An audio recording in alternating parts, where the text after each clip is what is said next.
لا إله إلا الله لا إله إلا الله لا إله نحمده ونصلي على رسوله الكريم أما بعد أعوذ بالله من الشيطان الرجيم بسم الله الرحمن الرحيم ولو جعلناه قرآنا أعجميا لقالوا لولا فصلت آياته أعجمي وعربي قل هو للذين آمنوا هدى وشفاء والذين لا يؤمنون في آذانهم وقر وهو عليهم عمى أولئك ينادون من مكان بعيد صدق اللہ العظیم۔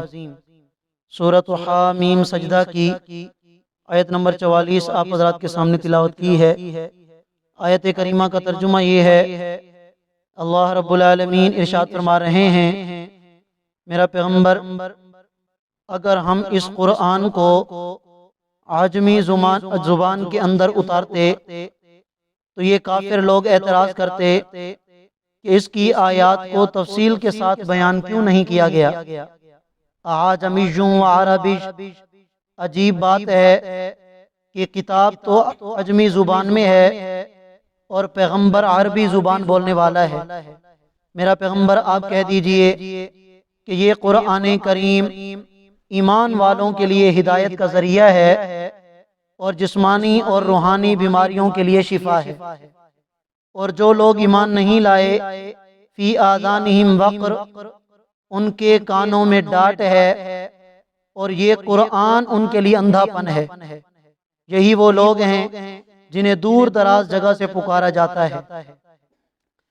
اس سے ماقبل آیات کریمہ میں اللہ رب العالمین نے نبی کریم صلی اللہ علیہ وسلم کو تسلی ارشاد فرمائی ہے کہ میرا پیغمبر یہ کافر لوگ جو آپ پر باتیں کرتے ہیں، آپ پر اعتراض کرتے ہیں، یا اللہ کی کتاب قرآن مجید پر اعتراض کرتے ہیں، تو اس طرح کی باتیں آپ سے پہلے پیغمبروں کے ساتھ بھی کی گئی ہیں، لہٰذا آپ پریشان نہ ہوں۔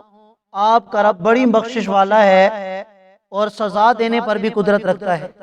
جو توبہ کر لے گا تو معاف کر دیا جائے گا، اور اگر کسی نے توبہ نہ کی تو پھر اللہ تعالیٰ اسے سخت سے سخت سزا دیں گے۔ آج جو آیت کریمہ آپ حضرات کے سامنے تلاوت کی ہے، اس میں بھی اللہ رب العالمین نے کفار مکہ کے ایک اعتراض کا جواب دیا ہے۔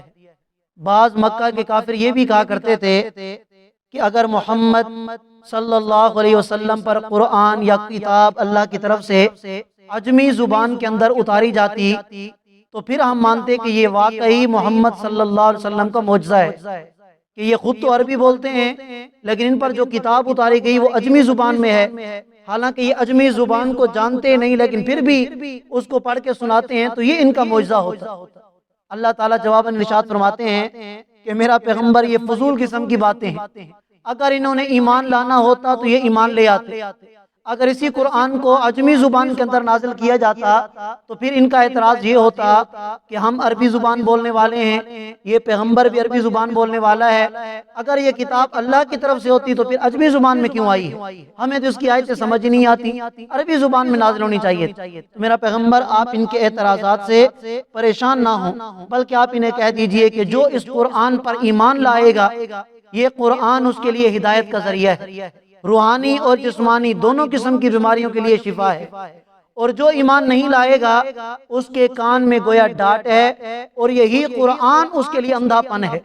یعنی جو اس پر ایمان نہیں لاتا یہ قرآن پھر اس کو ایسے راستے پر ڈال دیتا ہے کہ جس کی وجہ سے وہ جہنم کے اندر چلا جاتا ہے۔ جیسے سورہ بقرہ کے اندر بھی اللہ رب العالمین نے اسی بات کا ذکر فرمایا ہے، یہدی بہ کثیرا ویضل بہ کثیرا، اسی قرآن کے ذریعے اللہ بہت سے لوگوں کو ہدایت عطا فرماتے ہیں اور اسی قرآن کے ذریعے اللہ تعالیٰ بہت سے لوگوں کو گمراہ کر دیتے ہیں۔ کیا مطلب؟ ایمان نہ لانے کی وجہ سے جہنم میں جائیں گے تو اس سے بڑی گمراہی اور کیا ہو سکتی ہے؟ تو فرمایا میرا پیغمبر اولئک ینادون من مکان بعید، یہ وہ لوگ ہیں کہ جنہیں دور دراز جگہ سے پکارا جاتا ہے۔ کیا مطلب؟ کہ جب کسی کو دور دراز جگہ سے آواز دی جائے، پکارا جائے تو پہلے تو وہ سنتے ہی نہیں ہے۔ یہ قرآن ان کے لیے ایسے ہے جب آپ ان کے سامنے پڑھتے ہیں تو گویا دور دراز سے کوئی انہیں آواز دیتا ہے، یہ سنتے ہی نہیں، اور اگر سنتے ہیں دور دراز کی آواز کو تو بندہ یہ سمجھتا ہے کہ یہ مجھے آواز نہیں آ رہی، یہ کسی اور کو پکار رہا ہے۔ فرمایا کہ ان کی مثال بھی ایسے ہے، قرآن ان کے سامنے پڑھا جاتا ہے، یہ اس پر عمل نہیں کرتے تو یہ ایسے ہیں گویا یہ قرآن سے بہت زیادہ دور ہیں۔ وَلَقَدْ آتَيْنَا مُوسَى الْكِتَابَ، فرمایا میرا پیغمبر اگر آپ کی کتاب میں انہوں نے اختلاف کیا ہے تو اس سے پہلے ہم نے موسیٰ کو بھی کتاب عطا کی تھی، فَاخْتُلِفَ فِيهِ، اس میں بھی اختلاف کیا گیا، وَلَوْلَا كَلِمَةٌ سَبَقَتْ مِنْ رَبِّكَ، اور اگر آپ کے رب کے عذاب والی بات طے نہ ہو چکی ہوتی، لَقُضِيَ بَيْنَهُمْ، تو دنیا میں ہی ان کے درمیان فیصلہ کر دیا جاتا۔ اللہ کے ہاں یہ بات طے ہے کہ آخرت میں انہیں سزا ملے گی اور جو وقت مقرر ہے اسی پر عذاب آئے گا۔ اب یہ جتنے نافرمانیاں کرتے ہیں کرتے رہیں، اپنے وقت مقررہ پر انہیں سزا ملے گی۔ وَإِنَّهُمْ لَفِي شَكٍّ، اور یہ ایسے شک میں پڑے ہوئے ہیں، مِنْهُ مُرِيبٍ، جو انہیں مزید تردد میں ڈال رہا ہے۔ مَنْ عَمِلَ صَالِحًا، جو نیک عمل کرے گا فَلِنَفْسِهِ، اس کا فائدہ اسی کو ہوگا، وَمَنْ أَسَاءَ، اور جو برے عمل کرے گا فَعَلَيْهَا، تو اس برائی کی سزا بھی اسی پر ہوگی۔ وَمَا رَبُّكَ بِظَلَّامٍ لِّلْعَبِيدِ، میرا پیغمبر آپ کا رب اپنے بندوں پر کبھی بھی ظلم نہیں کرتا۔ اللہ ہم سب کو سمجھنے عمل کرنے کی توفیق عطا فرمائے۔ جزاک